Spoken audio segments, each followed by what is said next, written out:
जी, जी, मेरे को शिकायत ये मिली थी कि कुछ बच्चे यहाँ से स्कूल से यहाँ की शिकायत लेके प्राचार्य को यहाँ से हटाने के लिए बोल करके संबंधित कार्यालय में मतलब कलेक्टर कार्यालय में पहुँच गए थे।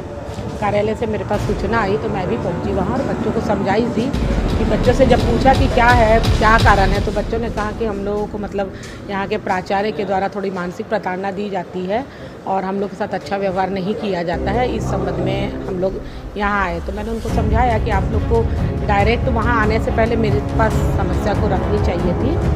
तो उनसे पूछा भी किस तरीके से आप लोग को प्रताड़ित किया जाता है, तो कुछ बच्चों का कहना था कि बाल काटने के नाम से या हम लोग ने जो फीस वापस मांगी है तो फीस वापस मांगने के चलते जब हम लोग को फीस वापस दे दी गई उसके बाद में फिर हम लोग को प्रताड़ित किया जा रहा है कि आप लोग सब बातों को मीडिया को बता देते हो या बाहर बता देते हो।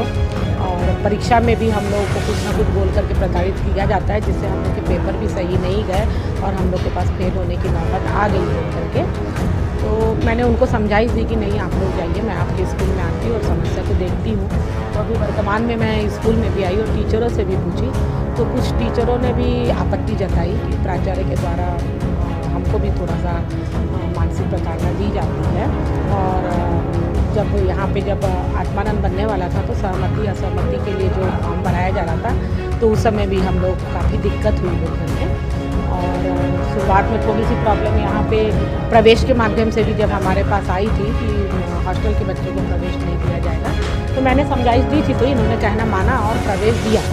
अभी भी जैसे बच्चों ने कहा है कि जो बच्चे 1 साल फेल हो गए उनको प्रवेश नहीं दिया तो मैंने अभी उनको कहा है नहीं, प्रवेश बच्चों का हक है, बच्चों का हक है पढ़ाई करने का, तो आप पढ़ो, आप इनके ऊपर ज़्यादा ध्यान दो। जो बच्चे अगर कमज़ोर हैं उनके ऊपर तो उनको दिया जाएगा। अभी मैं प्राचार्य से भी पूछ लेती हूँ कि क्या कंडीशन है, क्या ऐसे वास्तविक स्थिति है। प्राचार्य से मेरी बात नहीं हुई। एडमिशन अभी ये जो आत्मानंद में 30 तारीख तक एडमिशन लेना है और ऑनलाइन करना है। उनको भी एडमिशन देना जी, अगर 1 साल फेल है, जैसे हमारे जो रूल होते हैं जो स्कूल के, हाँ क्योंकि ये हिंदी मीडियम है तो हिंदी मीडियम में बच्चों हम लोग एडमिशन देते हैं 2 साल तक। 2 साल फेल होने के बाद में फिर उनको एडमिशन नहीं दिया जाता तो बच्चों को पढ़ने का मौका दिया जाएगा, प्रवेश होगा बच्चों को। और बच्चों की सारी सुविधा जैसे आपने अभी कहा तो मैं भी देख रही हूँ, मॉनिटरिंग करती हूँ और अच्छे से अच्छा बेहतर बनाने की कोशिश करी जाएगी और बच्चों को भी सुविधाएँ दी जाएगी क्योंकि बच्चे दूर दूर से आते हैं और पढ़ेंगे। और हमारी ये व्यवस्था रहेगी कि अगर किसी कारण से स्कूल में कुछ हो भी गया तो उसको सुधारें हम और आगे आज के बाद बच्चे लोग को वहाँ तक पहुँचने की नौबत ना आए, क्योंकि हमको तो डर यही लग रहा था कि बच्चे जाए रास्ते में दुर्घटना घट जाए तो फिर और दिक्कत होती है, तो बच्चे नहीं जाएंगे। हमने अभी टीचरों से भी बैठक की काफ़ी देर तक और टीचरों को भी समझाया कि आप बच्चों पर कंट्रोल करिए और बच्चों को समझाइश दीजिए।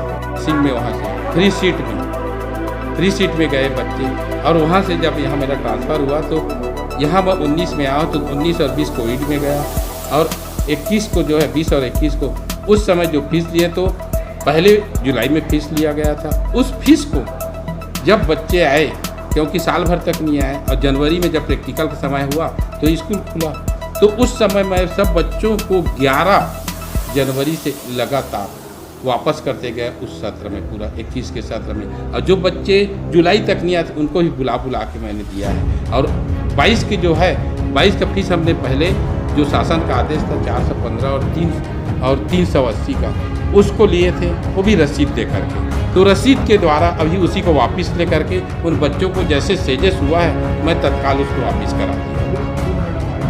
हाँ अभी आई जी, मैं बता दिया हूँ, इन सब बातों को बताया हूँ मैं मैडम को। ये फीस उसके बारे में भी बात है, ये सबको बताया हूँ। वीडियो मैडम को मैं पहले भी 2-3 बार आगाह कर दिया था कि ऐसे मेरे यहाँ हो रहा है मैडम, आप देखिए। नियुक्ति के पहले भी इस बात को मैंने आगाह किया, बता भी दिया था कि मैडम ऐसा ऐसे हो रहेगा, बल्कि मेरे को ही निकाल दीजिए। मैं शुरू में कह दिया था कि मैं ऐसे होगा तो मैं कहाँ से चला पाऊँगा, ये लोग सब मनमौजी इधर उधर से करेंगे तो मैं नहीं सकूँगा करके मैं खुद ही कहा था।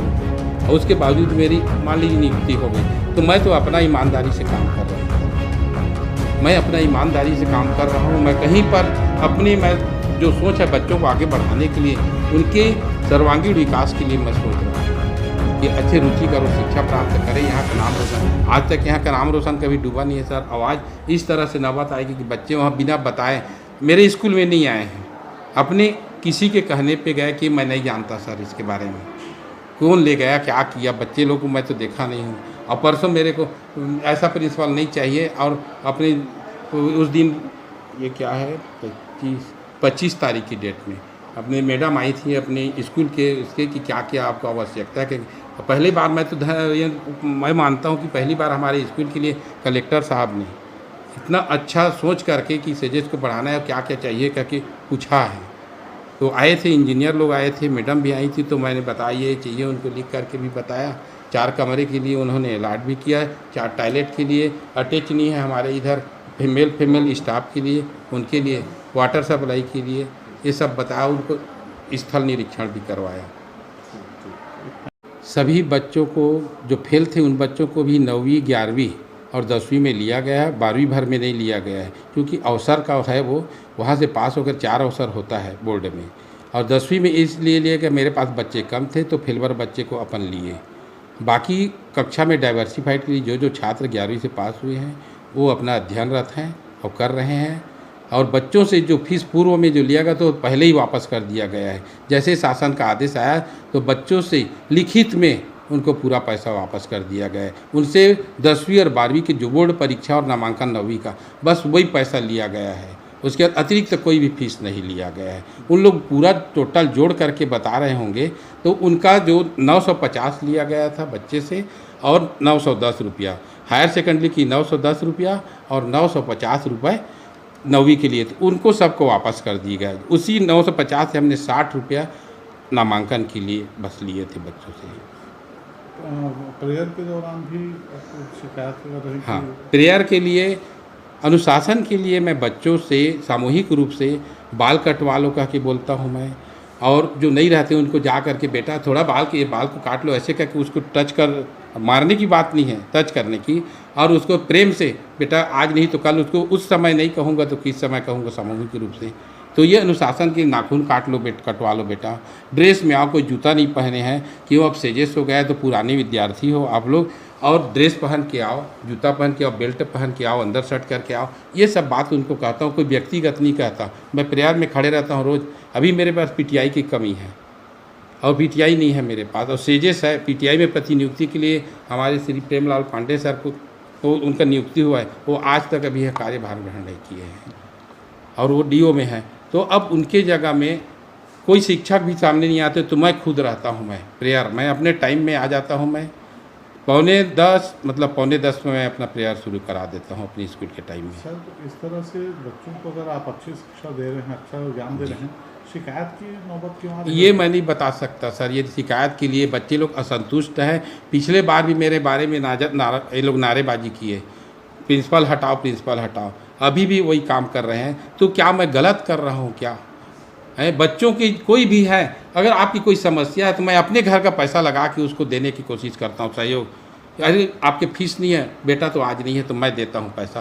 पूछ लीजिएगा कितने बच्चों के जो अनाथ बच्चे हैं यहाँ पर अभी जो 11वीं पढ़ रहे हैं, पूछिएगा कि मैं उस अनाथ बच्चे का खुद फीस दिया हूँ, मैं उसको पढ़ा रहा हूँ मैं। सर मेरा प्रॉब्लम यह है कि हमारे स्कूल के प्रिंसिपल हर साल हम लोग से क्या बोलते हैं स्कॉलरशिप के लिए फॉर्म जमा करवाते हैं, लेकिन अभी तक 3 साल हो गया सर मेरे को स्कॉलरशिप नहीं मिला है। और सर हाँ बोलने पे मैं क्या कर पाऊँ, बोलते हैं सर उधर से नहीं आ रहा है तो सर अब उसको हम लोग किसको बोल रहे हैं? सर प्रिंसिपल को बोल रहे हैं, प्रिंसिपल नहीं सुन रहे हैं हमारी बात। और सर हम लोग स्कूल जाते हैं तो निम्न सर क्या बोलते हैं कि तू कभी स्कूल आता ही नहीं करके। तो सर दिन भर फ़ोन में लगे रहेंगे, सर दिन भर बाहर में घूम के किसी से फ़ोन में बात करते रहते हैं। और फिर मेरे को बोलते हैं कि तू स्कूल आता ही नहीं करके तो तेरे को स्कॉलरशिप कैसे मिलेगा बोल के बोलते हैं।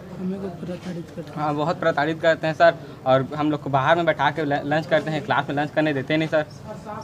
साफ सफाई एकदम गंदा है सर। हम बाथरूम इतना गंदा है सर कि उसमें पैर रखोगे ना तो पैर पूरा गंदा हो जाएगा, उतना ही गंदा है। और वहाँ के हमारे स्कूल के क्लास में जूता निकाल के घुसने के लिए बोलते हैं।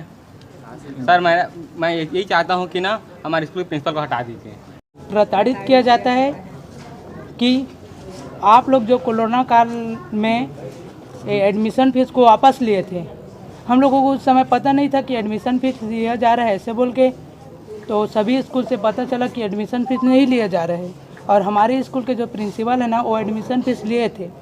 तो हम लोग शिकायत दर्ज करवाए तो एडमिशन फीस को वापस दिए सर। उसके बाद हम लोगों को बोलते हैं कि अभी जो भी कुछ भी एक्टिविटी भी नहीं हो रहा है, तो हम लोग पूछते हैं कि सर काहे नहीं करा रहे, तो बोलते हैं कि आप लोग जो वापसी लिए थे फीस, उसी के कारण हम लोग आप लोगों को कुछ भी एक्टिविटी कुछ भी नहीं करा रहे हैं, कहीं भी नहीं भेजते हैं। और ना ऐसे बोलते हैं कि आप लोग जाओ, जहाँ भी जा सकते हो शिकायत कर लो। हमें मतलब हमारा पहुँच ना मुख्यालय तक है, आप लोग हम लोगों का कुछ बिगाड़ नहीं सकते। तो ऐसे में हम लोग क्या करें सर, गरीब बच्चे सर, खेलने के लिए भी कुछ नहीं बोलते हैं। और जो क्या बोलते हैं, हाँ केमिस्ट्री के टीचर नहीं है और उसको जाके बोलते हैं तो मैं क्या करूँगा, ऐसे बोल देते हैं। तो सर प्राचार्य महोदय कुछ नहीं करेंगे तो क्या शिक्षक गण करेंगे कुछ, आप ही बताइए ना। और बोलते हैं कि अपने शिक्षक विषय शिक्षक को बोलो, ऐसे बोल के। तो विषय शिक्षक के बाद प्राचार्य को बोला जाता है, तो प्राचार्य ही गलत है तो किसके पास जाएंगे आप लोग, हम लोग, आप ही लोग बताइए ना। 18 है, मैं कक्षा 12वीं का छात्र हूँ और मैं मतलब हमें प्राचार्य द्वारा प्रताड़ित किया जा रहा है। और जब मैं प्रार्थना में पहुँचता हूँ तो मेरे को 7 दिन में से 5 दिन घर जाने के लिए बोल देते हैं, क्योंकि मेरा बाल इतना छोटा है, मैं इसमें और क्या कटाऊँ। इतना जब मेरे घर के पालकों को पता चला कि मैं 5 दिन बाल कटा रहा हूँ तो मेरे पिताजी मेरे को मुंडा ही करा दिए। अब रिश्तेदार पूछते हैं तो मैं वहाँ क्या बोलूँ सर। अब 5 दिन जब मैं घर चला जाऊँगा तो पढ़ूँगा कितने दिन सर, जब कुछ अब उतना सारा हो जाता है सर। तो हमारे घर जाने पर भी अफसोस रहता है कि बार बार उसी का चेहरा सामने आ रहा है। जब ऐसा रहेगा तो हम लोग तो पागल हो जाएंगे सर। और जो हॉस्टल से आते हैं उनको भी पैसा के लिए बोला जाए, जैसे कि हॉस्टल में रहोगे तो नहीं पढ़ोगे, ऐसा बोल देते हैं। जब हॉस्टल में भी नहीं रह सकते तो हम लोग कहाँ रहें सर, 20 किलोमीटर दूर से आते हैं तो वहाँ से कैसे हम लोग रोज़ घर आएँ तो वापस जाएँ, ऐसी है सर। पढ़ाई ही नहीं हुआ तो हम लोग क्या करने आते हैं सर स्कूल। और साथ ही साथ जब इतना होता है तो जैसे कि 12वीं कक्षा में जो भैया लोग फेल हुए थे उनके पिताजी भी आते हैं, उनके पैर के नीचे गिरा कर बोलते हैं कि भर्ती ले लो। तो साहब बोलते हैं तुम लोग राजनीति करते हो, नहीं लूँगा भर्ती, जाओ किसके पास केस करोगे, मेरा पहुँच तो मंत्रालय तक है। तो हम लोग कहाँ जाएँ सर। जब हमारा प्रिंसिपल सर ही नहीं और पिछले 2 वर्षों से इसी बात को जैसे कि भैया ने बोला कि वो मतलब फीस वापसी किए तो कुछ नहीं हो रहा है, तो बस इसी बात से लिए हमको बार बार प्रताड़ित किया जाता है। क्योंकि हम लोग जब मैं एक बार बोल दिया प्रिंसिपल सर को, सर उतना दूर से आता हूँ, अगर आप आई कार्ड बनवा दीजिए तो मैं सिटी बस या किसी में आ जाऊँगा, तो तुम लोग पैसा वापस किए ना, जाओ नहीं बनवाऊँगा आई कार्ड, आप आओ अपने मन से, किस में आओगे बोले। तो सर मैं जब 20 किलोमीटर से रोज़ साइकिल आते आऊँगा और यहाँ से फिर छुट्टी दिया जाएगा तो मैं कहाँ जाऊँगा सर। पढ़ाई तो हुआ नहीं, ऐसे में तो मैं बोर्ड में फेल हो जाऊँगा सर, मेरा 12वीं बोर्ड है, तो इसमें हमारा भविष्य बर्बाद हो रहा है सर। हम लोग कहाँ जाएँ सर। क्या चाहते हो बेटा कि जो प्राचार्य है उसे बदला जाए, उसकी जगह किसी अच्छे को लाया जाए? हाँ, हम लोग का बस हम लोग का यही मांग है, हम लोग का यही मांग है। जैसे कि उतना हुआ, फिर बीच में डिप्टी कलेक्टर मैम आई थी तो उनसे ये बात हम लोग रखे, तो डिप्टी कलेक्टर मैम को रखें तो हमारी बात सुनकर चली गई। और फिर प्रार्थना लगाया, शाम को प्रार्थना लगाया गया, उसमें वाइस प्रिंसिपल निमी सर द्वारा हमको धमकाया गया कि जो स्कूल का बात है उसको स्कूल में रखो, जो चेकिंग में उसको क्यों बोलते हो। तो हम लोग क्या करें सर, जब हमारे चेकिंग में आए उनको नहीं बोल सकते तो हम किससे बात रखें सर। हमारे कलेक्टर साहब के पास आज क्या बोले कलेक्टर? तो कलेक्टर साहब तो यहाँ पर आए थे तो हम लोग को कलेक्टर साहब से मिलने ही नहीं दिया जा रहा है। कि एक बार गए थे कि अंदर जा बोले तो वहाँ तक गए थे, तो फिर जन दर्शन का सील लगाए, हमको बाहर भेज दिए। अब यहाँ से हम लोग स्कूल जाएंगे तो फिर प्राचार्य द्वारा हमको प्रताड़ित किया जाएगा, तो हम लोग क्यों जाएं सर यहाँ से। जब वहाँ फिर जाकर प्रताड़ित करेंगे तो हम लोग कहाँ जाएं सर। इसीलिए यहाँ पर बैठे हुए हैं कि कलेक्टर सर 2 मिनट हमसे बात कर लें, हमारी समस्या सुन ले, फिर हम लोग घर जाने के लिए तैयार हैं सर। हमारे घर वाले भी परेशान हैं, कुछ जब इतना सब होता है तो हमारे घर में कुछ याद ही नहीं होता। और इससे में घर वाले भी डांटते हैं कि तू क्या पढ़ रहा है, स्कूल जाता है, 7 दिन में तो 5 दिन तो घर आ गए, तो अब क्या करूँ सर। जब लास्ट में मेरे घर वालों ने मेरे सर को मुड़ा दिया तो रिश्तेदार भी पूछते हैं कौन ख़त्म हुआ, तू मुंडा हुआ है, तो मैं क्या जवाब दूँ सर उनको। जब लास्ट में मैं मुंडा हुआ तो उनको संकुलित मतलब